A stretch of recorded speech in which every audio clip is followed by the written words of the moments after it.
Voice of America Washington की Urdu service से मैं हूं फ़ाइज़ा बुखारी। आज के इस वीडियो ब्लॉग में हम बात करेंगे पाकिस्तान में इंसदाद पोलियो यानी पोलियो के ख़ात्मे की मुहिम के हवाले से आए दिन नए केसेस क्यों सामने आ रहे हैं और पोलियो वैक्सीन के हवाले से पाई जाने वाली गलत फहमियाँ आखिर क्या हैं। 1988 में जब आलमी इदारे सेहत ने इंसदाद पोलियो मुहिम का बाकायदा आगाज़ किया था तो उससे पहले दुनिया भर में तकरीबन 3.5 लाख बच्चे पोलियो के वायरस की वजह से माजूरी का शिकार हो रहे थे। लेकिन फिर आहिस्ता आहिस्ता इस प्रोग्राम की कामयाबी की वजह से और बिलखुसूस पोलियो वैक्सीन की अफादियत की वजह से इस में कमी वाक़ई होती रही और अब तकरीबन दुनिया भर से इसका 100% ख़ात्मा कर दिया गया है सिवाय 3 ममालिक के, पाकिस्तान, अफ़गानिस्तान और नाइजीरिया। पाकिस्तान में इंसदाद पोलियो मुहिम का आगाज़ 1994 में किया गया था, जिसकी बदौलत सालाना जो पोलियो केसेस थे उनकी तादाद 20,000 से कम होकर पिछले साल महज 8 केसेस रह गई थी। लेकिन इस साल अचानक पोलियो के केसेस में इजाफ़ा देखने में आ रहा है। 8 जुलाई को सूबा खैबर पख्तूनख्वा से 2 मज़ीद बच्चों में इसके वायरस की तस्दीक हुई है, जिसके बाद इस साल इस सूबे से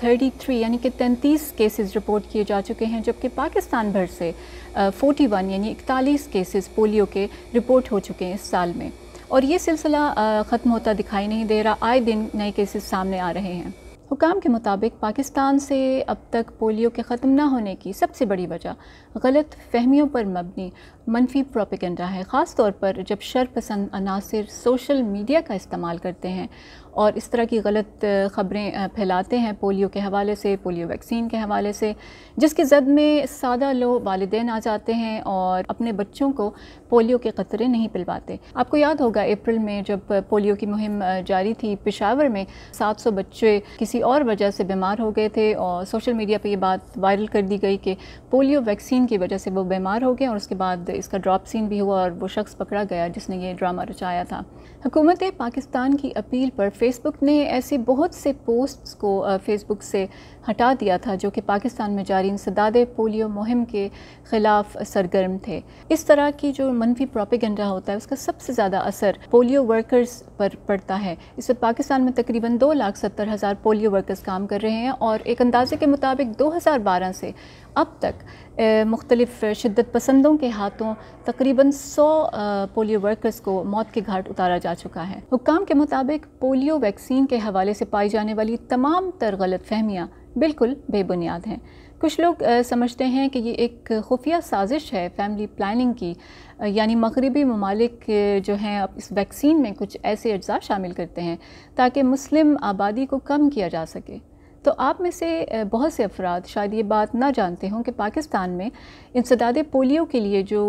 पोलियो वैक्सीन इस्तेमाल की जा रही है वो किसी मगरिबी मुल्क से नहीं बल्कि एक मुस्लिम मुल्क इंडोनेशिया से मंगवाई जाती है। पोलियो वैक्सीन के हवाले से और भी गलत फहमियाँ हैं, जैसे कुछ लोग समझते हैं कि इसमें सूअर यानी खंजीर के अज्जा शामिल किए जाते हैं या फिर इसमें बंदरों का फजला जो है वो शामिल किया जाता है। कुछ लोगों के जहनों में ये गलत फहमी है कि इस वैक्सीन से इस बीमारी का ख़ात्मा नहीं होता बल्कि इससे ये बीमारी लग जाती है। वो लोग जो हज और उम्रे पर जा चुके हैं वो ये बात जानते होंगे कि सऊदी अरब जाने के लिए जब आप वीज़ा अप्लाई करते हैं तो आपको ये साबित करना पड़ता है कि आपने पोलियो के क़तरे जो हैं यानी उसकी डोज़ ली थी। और जब आप सऊदी अरब में दाखिल होने लगते हैं तब भी तमाम अफराद को, ख़ास तौर पे पाकिस्तान से जाने वाले हर फ़र्द को पोलियो की एक डोज़ जो है और दी जाती है। पोलियो के हवाले से सबसे अहम हकीकत ये है कि इससे बचाव का महज एक तरीक़ा है, हिफाजती तदबीर, यानी पोलियो से बचाव के क़तरे। अगर एक बार ये बीमारी लग जाए तो फिर ज़िंदगी भर इसका कोई इलाज नहीं होता। इस वायरस से यानी पोलियो के वायरस से मुतासिर होने वाले बच्चे ज़िंदगी भर के लिए माजूर हो जाते हैं और कोई भी अपने बच्चे के लिए ऐसा नहीं चाहेगा।